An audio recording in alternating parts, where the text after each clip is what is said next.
Halo pemirsa GPR TV dari Sabang sampai Merauke, dari Miangas hingga Pulau Rote. Bertemu lagi bersama saya Bilki Sabila dalam program Kominfo Newsroom. Halo pemirsa GPR TV dari Sabang sampai Merauke.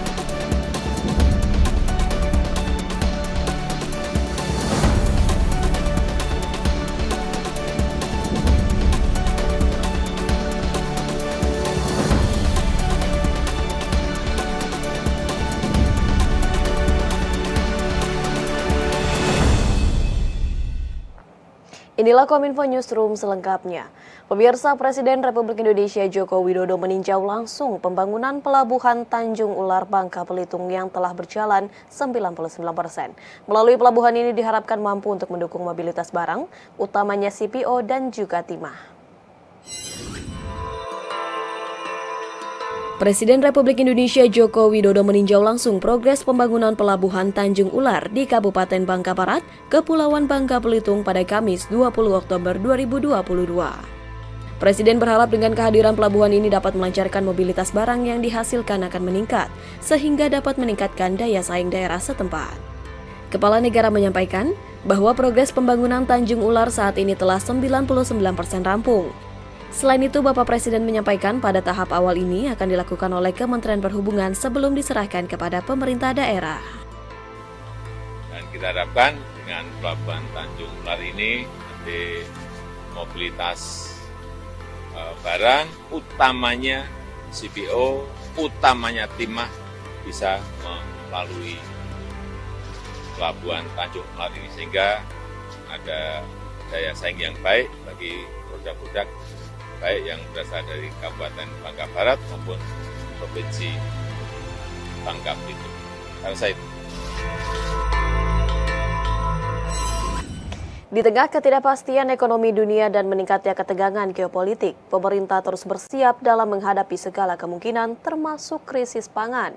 Menyikapi hal tersebut, Presiden terus menekankan kepada masyarakat untuk membentuk sistem ketahanan pangan serta swasembada pangan di Indonesia. Seiring dengan hal tersebut, pemerintah juga terus menggenjot pembangunan infrastruktur sektor pertanian. Dampak pandemi COVID-19 serta konflik geopolitik Rusia dan Ukraina membuat dunia dilanda berbagai ketidakpastian global. Sebagai produsen dan eksportir utama sejumlah komoditas, Rusia dan Ukraina memiliki peran penting sebagai nakoda kapal beberapa negara di dunia, salah satunya Indonesia. Ancaman naiknya harga pangan membuat Indonesia harus siap menghadapi resesi tahun 2023.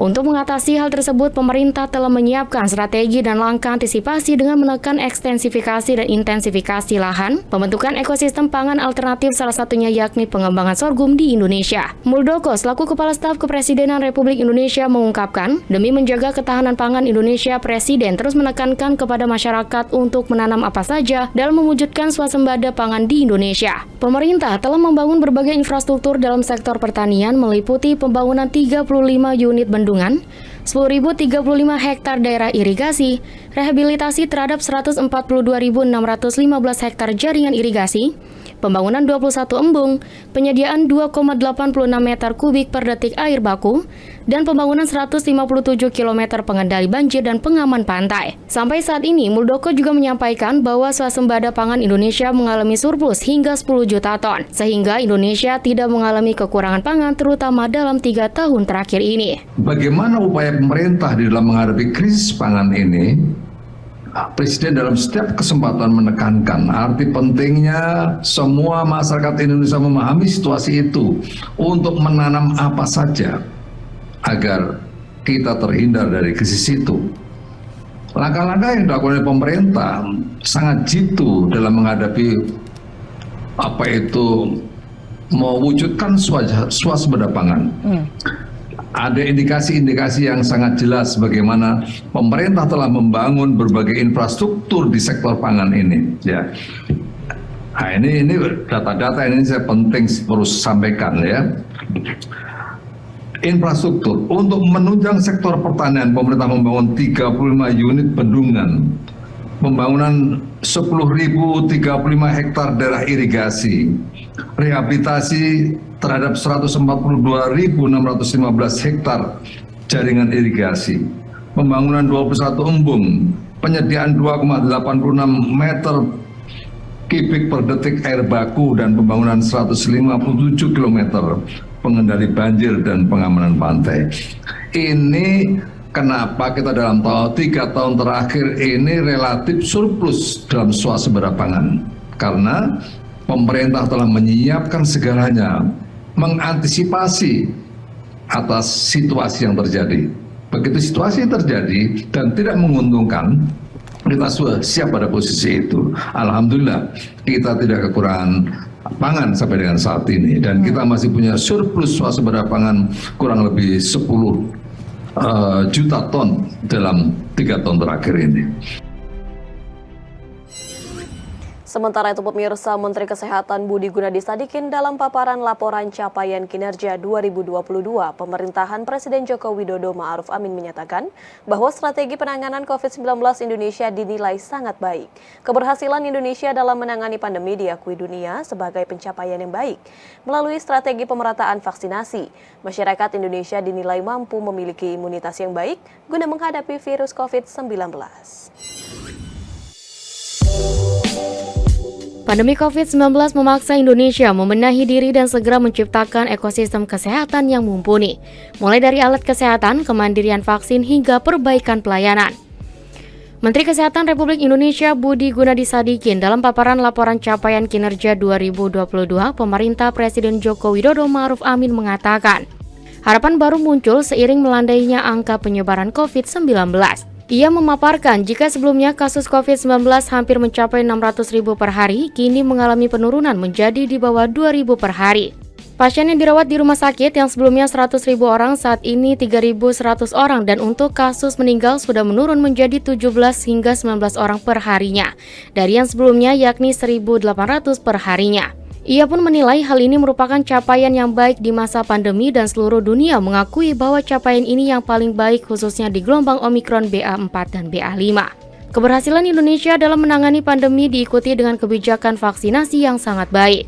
440 juta dosis telah disuntikan lebih dari 204 juta populasi Indonesia sehingga imunitas masyarakat baik. Menkes Budi berharap jika pada bulan Januari hingga Februari 2023 menghadapi potensi kenaikan, Indonesia dapat menangani pandemi COVID-19 dengan baik seperti pada saat ini, sehingga Indonesia dapat menjadi salah satu dari sedikit negara di dunia yang 12 bulan berturut-turut tidak dinyatakan lonjakan.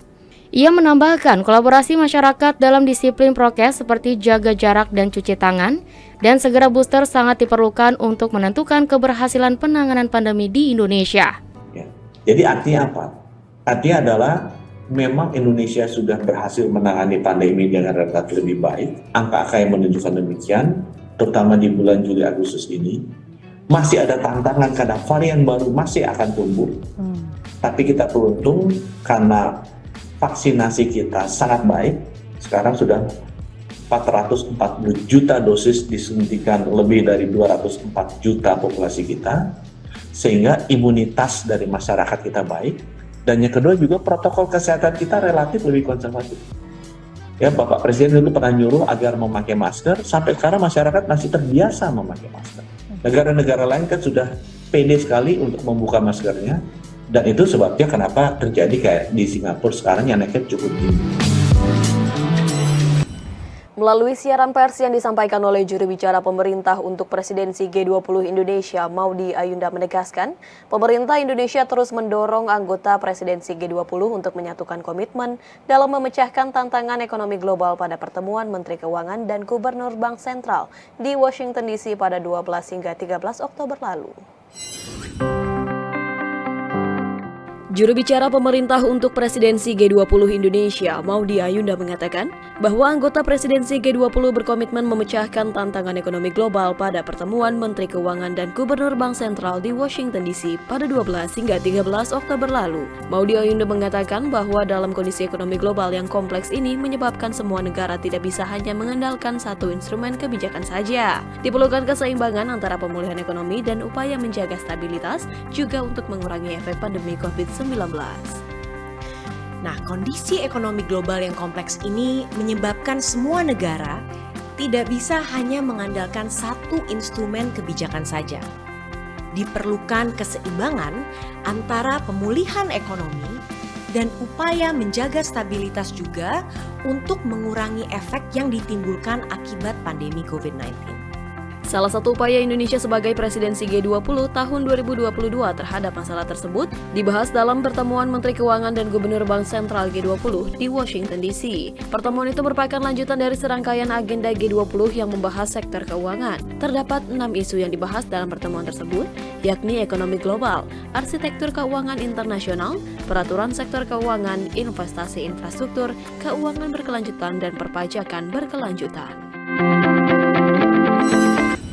Pemirsa, usai jeda kami akan kembali dengan informasi lainnya. Tetaplah bersama kami dalam Kominfo Newsroom.